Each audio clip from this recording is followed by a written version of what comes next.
Bonjour à toutes et bienvenue sur ce nouvelle entrevue. Alors aujourd'hui, j'ai l'immense joie d'accueillir Doha Majouli. Bonjour Doha. Bonjour Linda, merci beaucoup pour l'invitation. Je t'en prie, merci à toi d'avoir accepté. Alors Doha, tu es architecte d'idées, c'est-à-dire en fait que tu abordes plusieurs thèmes que tu affectionnes particulièrement, le digital, le marketing et la communication. Tu as lancé il y a quelques années le magazine Miss Marketing. Tu as créé l'événement Rôle modèle féminin qui s'est tenu à Paris en septembre 2019 pour la première édition. Et la seconde édition est prévue pour septembre 2020 au Grand Rex. Oui. Tu proposes aussi des formations en ligne et des ateliers en présentiel. Donc, tu as fait le défi d'une vidéo par jour pendant 365 jours. Et justement, pendant cette interview, on va parler précisément de la communication grâce à la vidéo mobile, c'est-à-dire tout simplement la vidéo avec son smartphone. Tout à fait. Voilà. Merci beaucoup pour Alors, l'invitation. donc, alors voilà, pour cette petite introduction, je vais te laisser en fait te présenter et puis nous expliquer quel a été ton parcours et comment tu en es arrivé en fait à l'entrepreneuriat. Alors, c'est assez, comment dire, c'est assez excitant parce que, en fait, moi, j'accompagnais les entreprises dans leur stratégie de communication et de marketing. J'ai fait des études universitaires en littérature, précisément la linguistique, la pragmatique. Et après, je me suis dit, bah, qu'est-ce que je fais de ma vie? C'était pas quelque chose d'assez passionnant pour moi parce qu'il y avait quelque chose qui manquait. C'était le terme de mon métier. J'étais quoi exactement? Et donc, ça m'a amené vers une petite crise identitaire. Qu'est-ce que je fais de ma vie? Je suis pas utile. Suite à des échecs par rapport à des projets qui n'ont pas été vraiment aboutis, dont le source n'ont pas été réceptionnés par le public. Et je me suis dit, en fait, après un coaching, que mon métier à moi, c'est architecte d'idées. Dans l'architecture d'idées, en fait, il y a deux polarités. Il y a en fait la polarité féminine, qui est le ralentissement, la méditation, la créativité, l'expression. Et puis, il y a la polarité masculine, qui est vraiment le bâtissement, l'accélération. Mhm. Et donc, ça combine super bien ma personnalité, parce que j'ai souvent, en fait, ces polarités en moi. Et donc, depuis cette révélation de l'architecte d'idées en moi, j'ai créé Miss Marketing Magazine, un magazine de communication et de marketing pour les femmes. Et après, j'ai aussi en fait créé La Branchée. La Branchée, en fait, c'est la mère de Miss Marketing, on va dire, qui est un projet plus général. Donc, on va trouver le développement personnel, on va trouver la communication, le marketing, etc.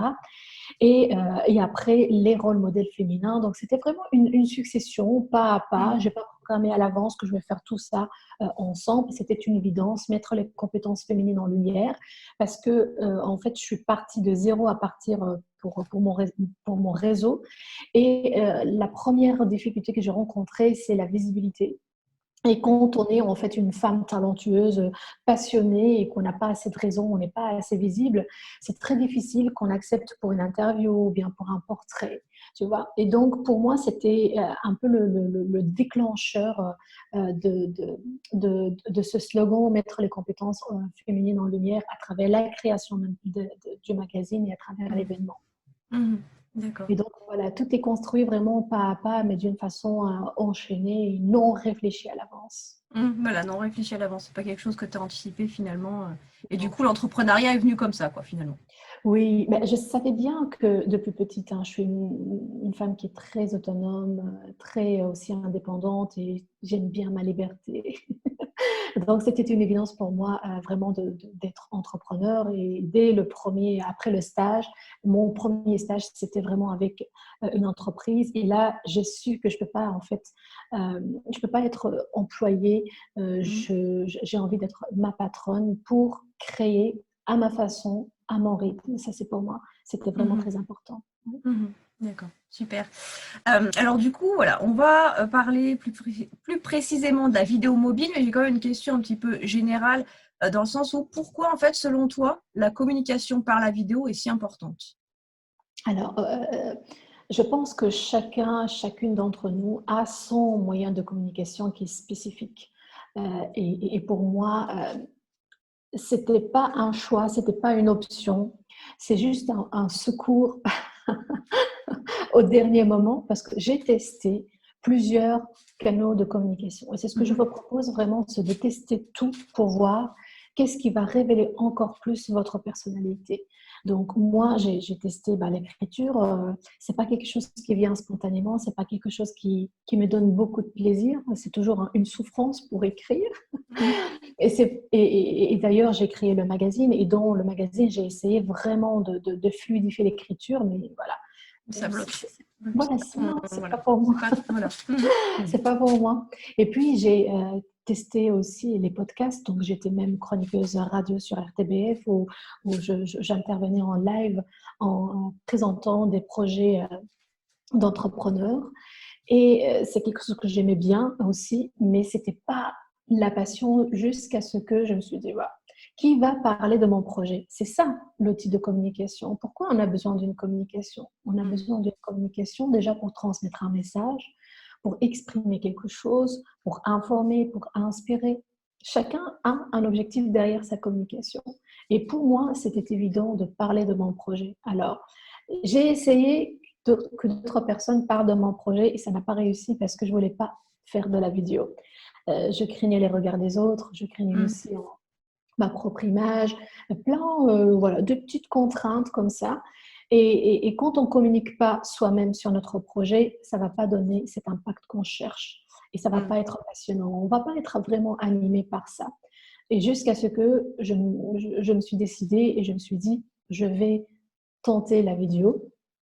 Et je vais faire ma toute première vidéo. Ma toute première vidéo, ça a duré 3 semaines pour la faire, 2 minutes ou 3 minutes de pitch de présentation. Je l'ai testé dans tous les sens, dans le bateau, à l'extérieur du bateau, sur le quai. Et ça n'a pas donné parce que l'erreur qu'on fait souvent, c'est d'acheter un matériel qui coûte assez cher pour démarrer une vidéo. Et donc, j'ai acheté à 1 500 €, appareil, caméra avec les LED, avec les trépieds et tout ça. Et donc, cette association a un appareil qui coûte assez cher.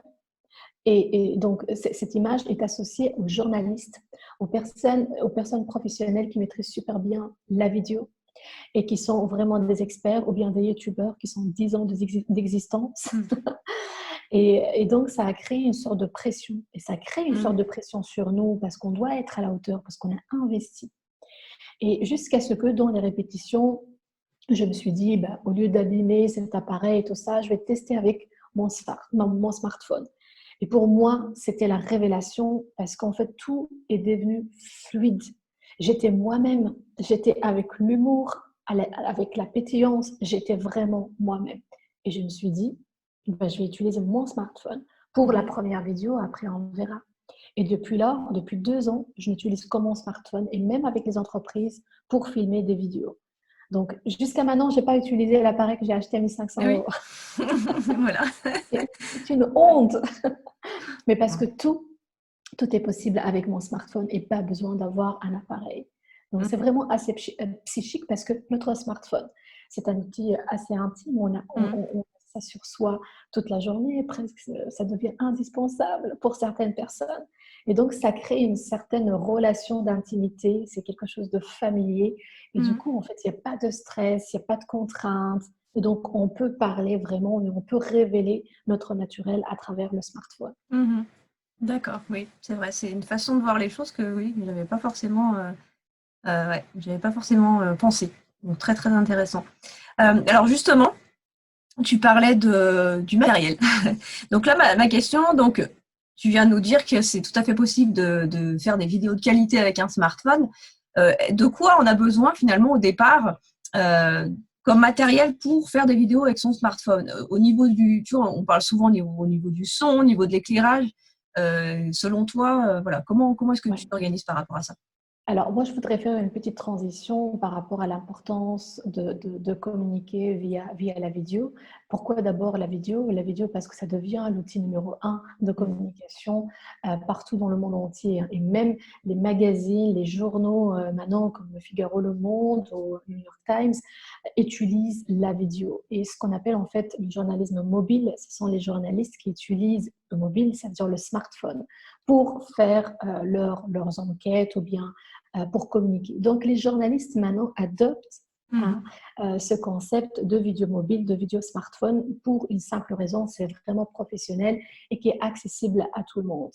Et pour moi, la vidéo, c'est pas uniquement un simple outil de communication. Allez-y, utilisez la vidéo. Ça va vous donner de la visibilité et puis de la rentabilité.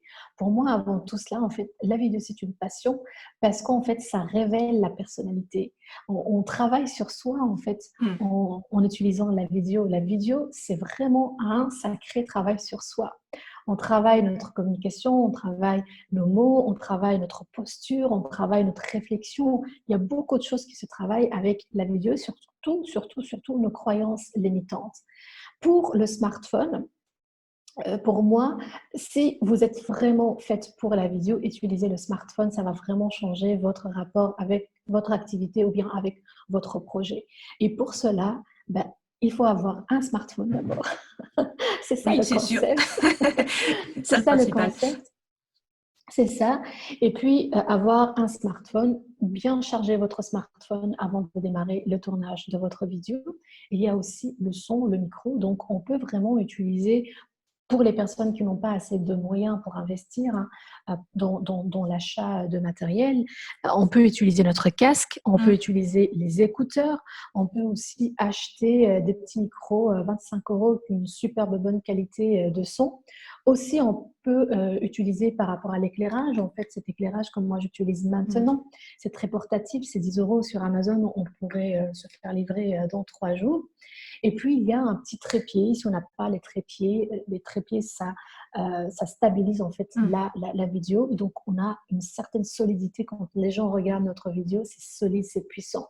On peut aussi avoir recours à des bacs ou Oui, bien voilà. avoir à Pour, des mm. livres pour stabiliser la caméra.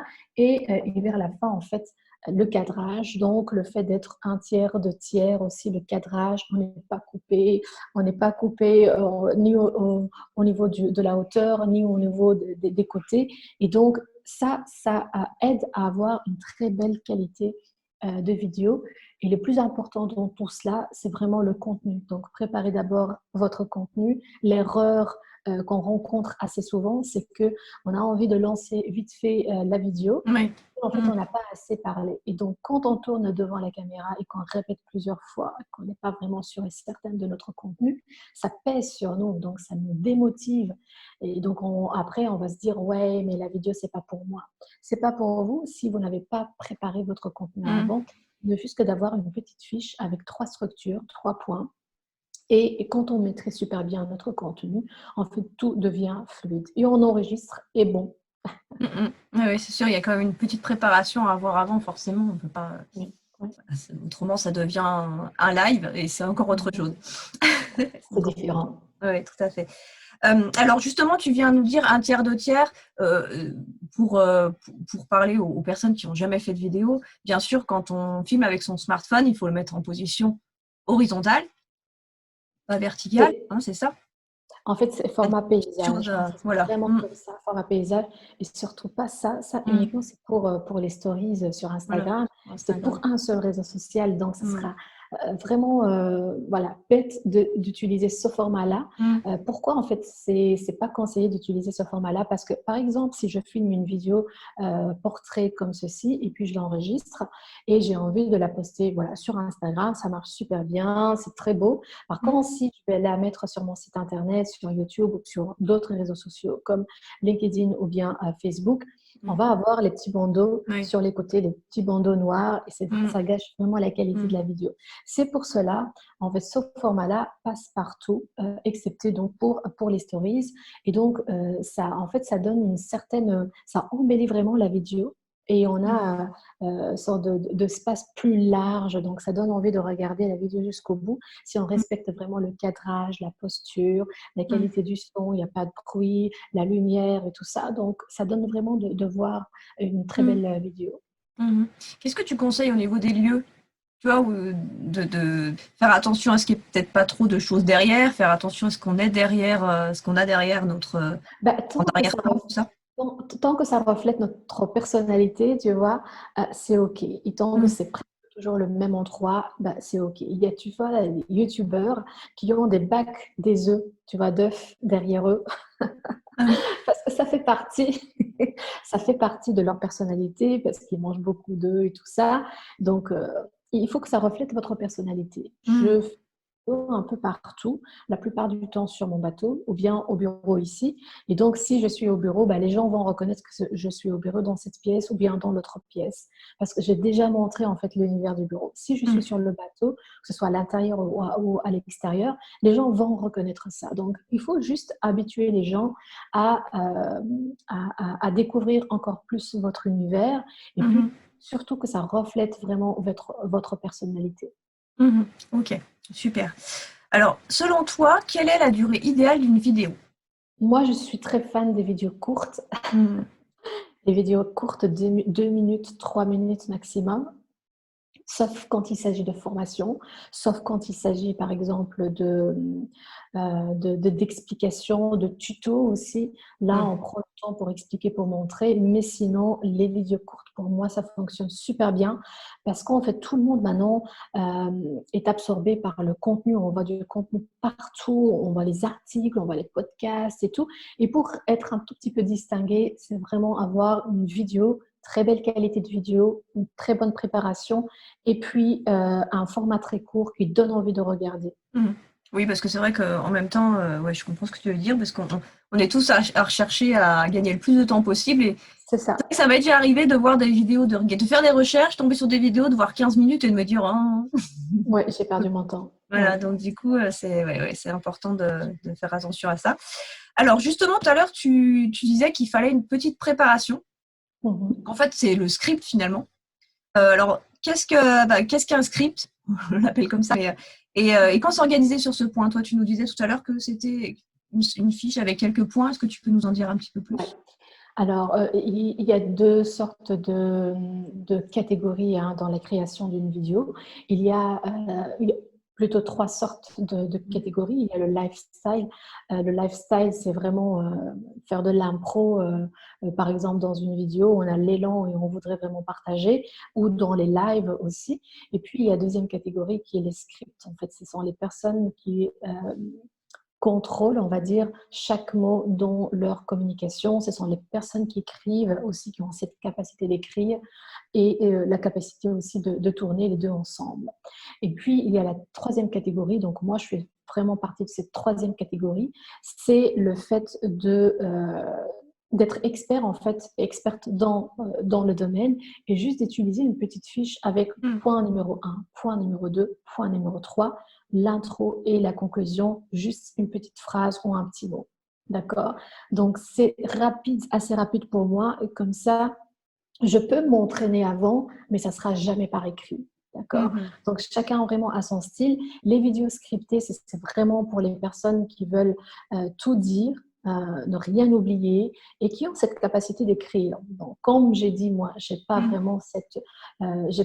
vraiment ce plaisir d'écrire. J'aime beaucoup plus exprimer à Mhm. travers la vidéo, mais franchement que ça reste toujours de la vidéo. La troisième catégorie, c'est vraiment quelque chose voilà, qui facilite la création des vidéos pour moi. L'objectif Mhm. toujours, c'est que au moins une fois par jour, je crée une vidéo. Après, je la programme avec l'automatisation, mais l'objectif reste ça. Si par exemple, je prends beaucoup de temps à écrire une vidéo, première chose, il faut vraiment que ce soit un script qui est destiné à l'oral et pas à l'écriture. Tu vois? Donc, Ouais. parce que la vidéo, on va animer notre vidéo avec nos paroles. Donc, il faut que ça, c'est un art, c'est un métier à part et c'est un style à part. Donc, si vous avez ce style-là, tant mieux, c'est bien. Et si vous avez cette écriture très fluide, assez rapide, en 5 minutes, vous avez votre script, c'est super. Mais si je vais penser une matinée à un script pour une vidéo, Oui. c'est pas possible pour moi, Mhm. c'est même pas envisageable. Et oui, c'est sûr, parce Voilà, qu'on perd pour du temps dans accélérer, autre chose. c'est ça, pour accélérer la Mhm. création des vidéos. Mhm. Donc toi, tu fais une vidéo par jour, tout le temps. Alors moi, oui, oui, oui, oui. Je fais une vidéo par jour et des fois, je poste pas cette vidéo-là, donc je la Mhm. programme pour la suivante, tu vois. Donc quand j'ai un flux de créativité, j'ai l'énergie pour produire, en fait, je fais énormément de vidéos et après, j'automatise. Et Mhm. des fois, ça m'arrive, en fait, sur une semaine, je ne fais rien, mais mon esprit est très tranquille parce que j'ai déjà, en fait, de la Oui. réserve, j'ai déjà des vidéos. Et voilà, c'est quelque chose qui fait partie de mon ADN, on va dire, de mon habitude. C'est le fait de faire des vidéos et même des stories, hein. Quand je dis des vidéos aussi, ça pourrait être des stories, ça peut être des trucs pour Instagram et tout ça. Parce que c'est mon moyen de communication. Si je poste uniquement une photo ou par exemple sur Instagram, ça ne sera pas assez. Il faut avoir ce contact avec les gens, il faut que je m'exprime, il faut que je montre mon énergie et je partage ça. D'accord, super. Alors, est-ce que tu utilises, un petit point plus technique, est-ce que tu utilises des applications spécifiques pour le montage de tes vidéos? En fait, une fois que tu as fait, tourné ta vidéo sur ton smartphone, tu en fais quoi? Est-ce que tu la mets sur ton ordinateur tout de suite? Est-ce que tu as une appli Non, directement non, sur moi ton je fais smartphone? tout. Comment Je fais tu fais tout tout avec depuis mon ton smart. téléphone? Ah oui, oui, c'est l'objectif, hein. Super, Je me bah suis oui. fait pendant 1 an une vidéo par jour. Toujours l'objectif pour moi, en fait, j'ai l'élan, donc je communique, j'ai le contenu, j'ai le smartphone pour me filmer. Et puis, il faut tout de suite monter, hein. Juste après le tournage, je monte parce que si je laisse un jour, 2 jours après, ça va être démotivant pour moi. Donc, Mmh. j'ai le plaisir aussi de monter la vidéo tout de suite avec mon smartphone. Il y a des applications qui sont, donc moi j'ai un iPhone, il y a des applications qui sont aussi valables pour smartphone, pour iPhone et pour Android, Mmh. comme InShot. InShot, franchement, c'est une belle application. Il y a une version qui est payante, il y a une version qui est gratuite. La version gratuite, on va trouver dans la version gratuite le petit logo de InShot. Donc moi, j'ai la version payante et c'est quelque chose en fait qui me prend à peu près 5 minutes, 10 minutes de montage si ma vidéo dépasse 10 minutes, tu vois. Mmh. Donc la plupart du temps, c'est 2-3 minutes de contenu de vidéo, et donc 5 minutes maximum de montage. Et tout de suite, avec AirDrop, ben, en fait, je fais le transfert de ma vidéo sur mon ordinateur pour la programmer sur YouTube. C'est comme ça que je fonctionne. Il D'accord. faut vraiment que voilà, tout soit efficace, tout soit Voilà. fluide. Mmh. Avec beaucoup de plaisir, hein. Je le fais vraiment avec beaucoup de plaisir. C'est pas une contrainte, c'est vraiment un plaisir. Mmh. Parce que c'est là qu'on voit souvent la perte de temps. Enfin, ouais, parce que le temps, on fait sa vidéo, même sur smartphone, on la met sur l'ordinateur, il faut du temps pour la mettre sur l'ordinateur, il faut du temps pour monter, il faut du temps. Oui. Voilà, donc La c'est première fois pour intéressant. monter, oui, oui, quand j'ai fait le défi d'une vidéo par jour pendant 365 jours, j'ai utilisé iMovie pour mes vidéos. C'est Mmh. vraiment le basique, c'est très simple pour les personnes qui veulent vraiment démarrer crescendo. Et ça m'a pris 1 semaine, hein, pour faire Mmh. le montage d'une vidéo, comprendre les systèmes et tout ça. Et donc, oui, la première fois, on découvre, on explore, on ne sait pas vraiment les codes, donc on va prendre un peu de temps.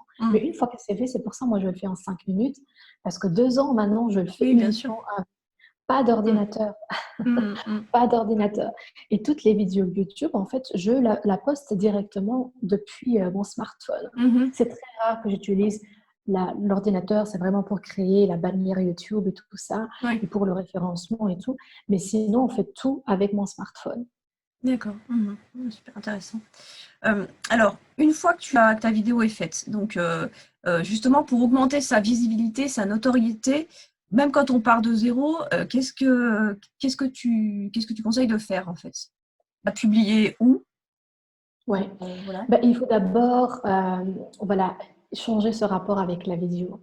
Tu vois, l'utilisation de la vidéo, c'est pas juste un outil. La Mmh. vidéo fait partie, pour les personnes qui sont passionnées vraiment par la vidéo et qui veulent intégrer la vidéo dans leur activité, dans leur projet. La vidéo, en fait, révèle vraiment la personnalité. Pour cela, il faut savoir pourquoi j'utilise la vidéo.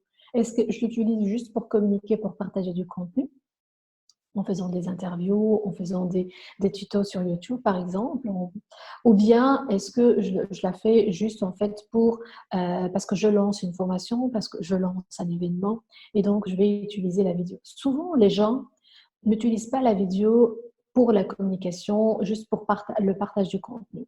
Souvent, les gens vont directement demander à acheter une formation, à s'inscrire à un événement. Donc, on est plutôt en fait dans l'achat, dans Mmh. le direct, dans le marketing pur ici. Et ça, et après, on se demande, oui, pourquoi pas ça n'a pas marché pour moi la vidéo alors que j'ai fait ça? Oui, parce qu'il y a un processus dans la création d'une vidéo, dans l'utilisation de la vidéo en soi. Il faut d'abord communiquer, donner, partager.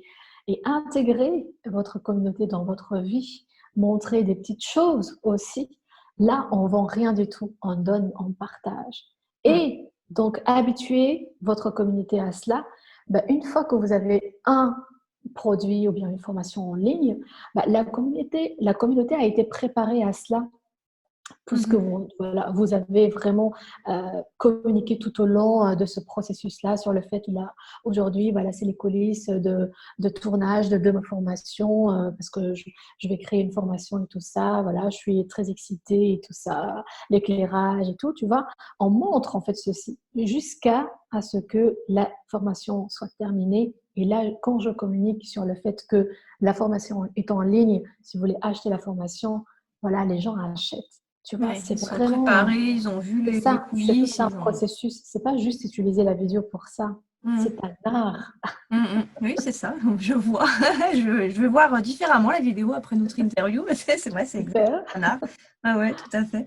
Et donc, du coup, tu l'as publié sur tous tes réseaux. Enfin, est-ce que tu as un conseil pour ça au niveau de. Est-ce qu'il y a des réseaux où c'est pas la peine de publier? Ou bon, j'imagine que tu vas me dire que ça dépend des personnes, en fait, de ce qu'on a envie de Ouais. partager où, finalement. Chaque réseau social a Mm. ses codes. D'accord? Si vous avez beaucoup de temps, vous pouvez investir dans la compréhension de chaque code et donc d'utiliser une vidéo pour chaque réseau social. La vidéo sur LinkedIn, c'est pas la vidéo sur YouTube, c'est pas la vidéo sur Facebook, c'est pas la vidéo sur Instagram. Donc, Mhm. il faut d'abord choisir un seul réseau social qui est votre réseau social où il y a votre communauté et puis un deuxième qui est complémentaire. D'accord? C'est ce que je fais. Je publie mes vidéos sur YouTube Mhm. et je fais un teasing sur Facebook.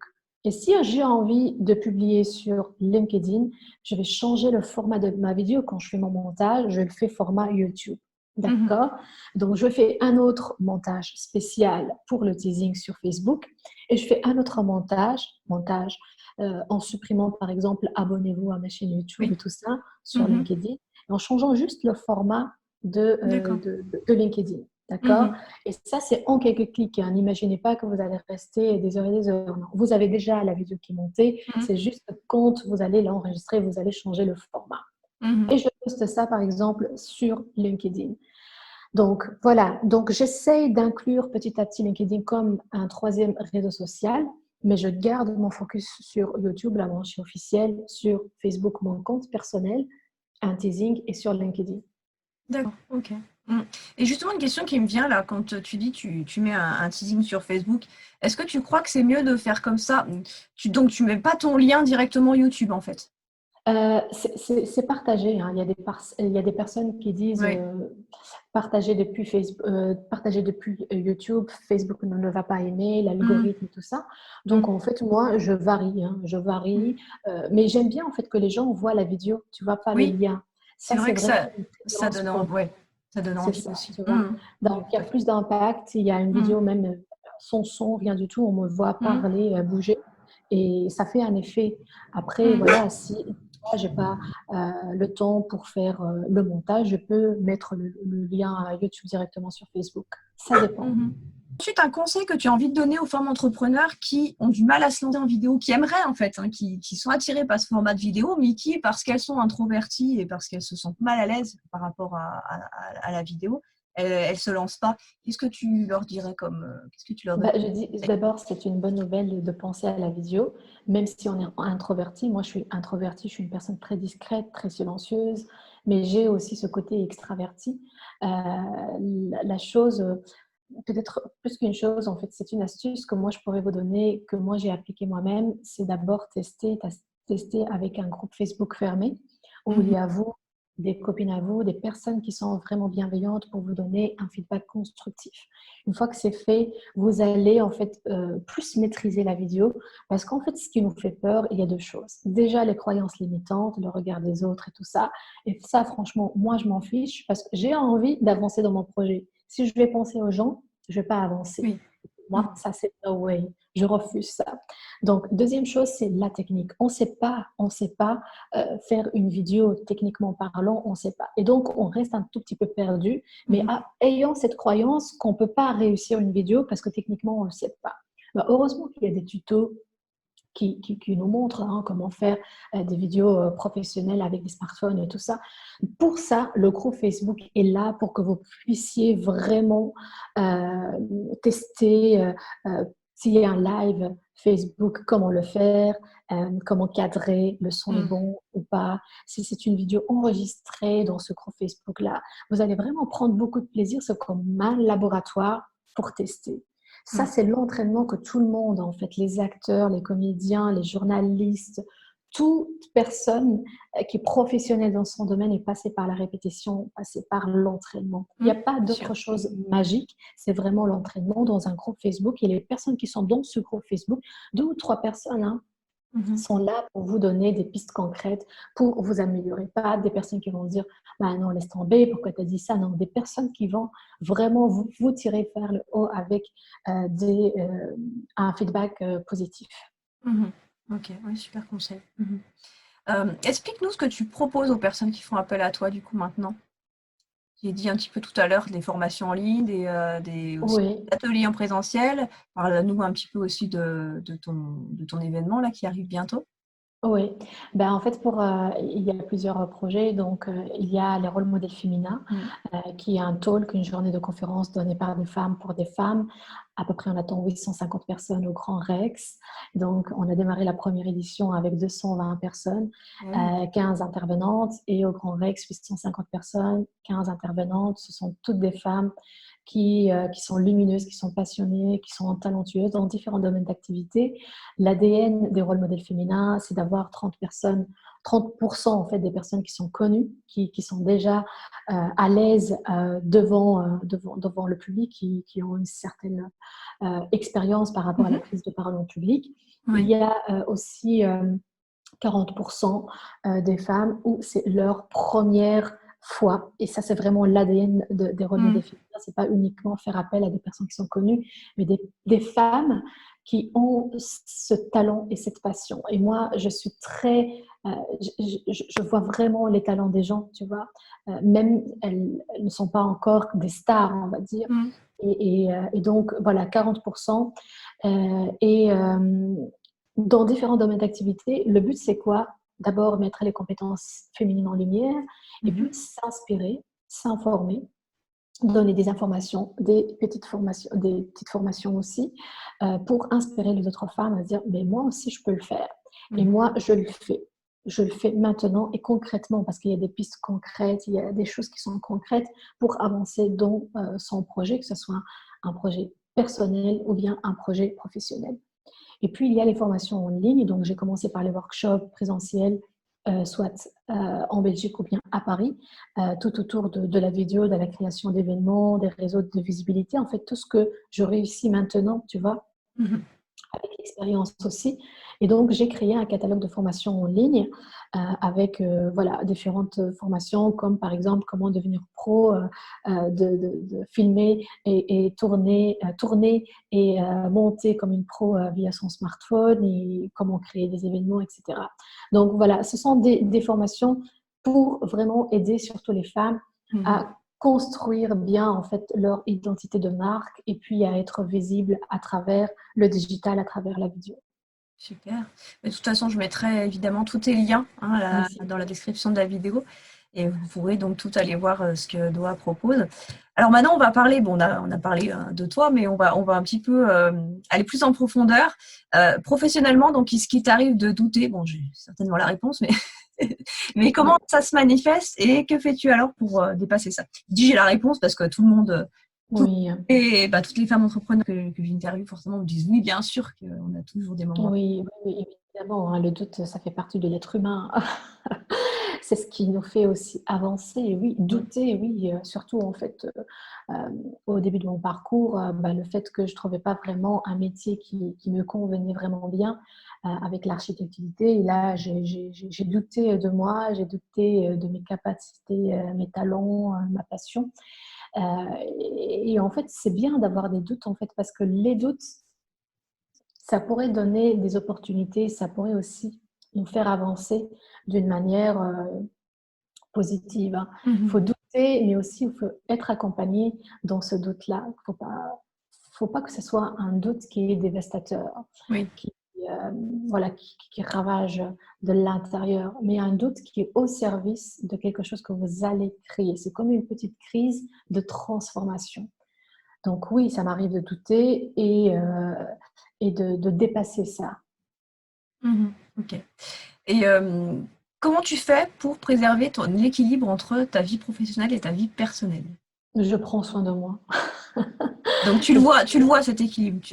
Ah oui, oui, oui, oui. Moi, C'est- c'est indispensable pour moi, en fait, parce que comme je suis une personne qui est très dynamique, où j'ai beaucoup d'énergie, il faut en fait que je me repose, il faut que, il y a des choses que je dois faire qui me font vraiment plaisir. Et je me déconnecte aussi, des fois, une fois par semaine, je me balade, je me baladais. Oui. Et, et aussi, en fait, la vie sur l'eau, pour moi, c'est très ressourçant. Donc, voilà, j'ai vraiment les moyens, on va dire, pour prendre soin de moi et Mhm. ouais, pour me faire plaisir. Donc oui, l'équilibre entre la vie professionnelle et la vie privée, elle est là et j'y tiens à ce que ce soit vraiment, toujours dans la durée en en ayant ce regard vers moi d'abord. Quand Mhm. moi je suis bien, en fait, tout le monde après autour de moi sera bien. Mhm. Quand moi je suis pas bien, en fait, c'est l'inverse et c'est pareil pour vous aussi. Donc le centre d'abord, c'est moi, c'est vous et après c'est les autres. Donc on peut pas donner quelque chose qu'on n'a pas. D'accord? Je ne peux pas te donner de l'énergie si moi j'ai pas d'énergie. Je ne peux pas te donner de la créativité si moi j'ai pas cette créativité. Donc il faut d'abord prendre soin de soi pour donner aux autres. Mhm. Et puis sans culpabiliser surtout aussi. Ah oui, oui, oui. Non, je ne me culpabilise pas. Mm. Oui, oui. Non, non, mais c'est vrai que c'est le problème de beaucoup de femmes Oui, oui, entrepreneurs en fait, hein. bah, Dès qu'on oui, c'est prend ça. soin de soi, on se dit oh mais Oui, c'est ça, c'est vrai, c'est mm, vrai. Ouais. ouais. Ok. Alors, deux petites questions pour finir cette interview, un petit peu qui n'ont rien à voir avec avec le travail. Alors, est-ce que tu peux nous donner ton livre, le titre de ton livre préféré? Le Le titre de ton livre préféré? réveiller vos 4 héros intérieurs. Ah, je ne connais pas celui-là. Tu peux nous en dire un petit peu plus? Édité chez Erol. C'est en fait c'est un livre de développement personnel qui permet de travailler sur soi. Pour en fait trouver l'équilibre entre ces 4 héros intérieurs. Il y a le poète, en fait on est dans une phase de poète quand on est dans une réflexion par rapport à un projet, que ce soit privé, personnel ou bien professionnel. Il y a aussi après le chevalier. Et donc, dans la polarité du chevalier, on est dans l'exploration. On va en fait commencer à faire les petites actions. Et puis, il y a aussi le chevalier. Et puis, il y a aussi, j'ai oublié, attends. Le chevalier, et puis il y a le quatrième, c'est l'alchimiste. Et quand on est dans une phase d'alchimiste, en fait, on est dans la phase de partager en fait notre projet au monde. Donc il y a Hmm. 4 polarités par rapport à cela. D'accord, Ouais, ouais, ça a l'air super intéressant. ouais, ouais, ouais, ouais. Hmm. D'accord. Ok, super. Et quelle est ton activité préférée hors du travail? Hors du travail, marcher. Moi, j'aime bien marcher. Hmm. J'aime bien. Je marche tous les jours 1 heure. Et donc, le fait de marcher, ça me fait vraiment du bien. C'est quelque chose qui fait partie de mes rituels, Mhm. me font du bien. Moi, je m'occupe vraiment du bien de moi. Hmm. Une marche tous les matins avant d'ouvrir mon ordinateur, ça me fait vraiment du bien. D'accord, Ressourçant. super. Ouais, ouais, c'est très ressourçant, c'est sûr. Ok, super. Écoute, Doha, je te remercie vraiment beaucoup d'avoir Merci à accepté toi. cette interview et d'avoir répondu à toutes mes questions. Je vais mettre, comme je le disais, donc tous tes liens en description de la vidéo. Et puis, je vais vous donner rendez-vous à toutes dans une prochaine interview. Et si vous Merci. n'êtes pas encore abonné à ma chaîne, n'hésitez pas à le faire et à activer les notifications pour être prévu des prochaines vidéos qui sortent. Merci encore, Doha. Je te souhaite une très, très Merci, belle Linda. journée et je te dis Merci à à toi. très bientôt. À bientôt à tout le monde. Merci. Au revoir.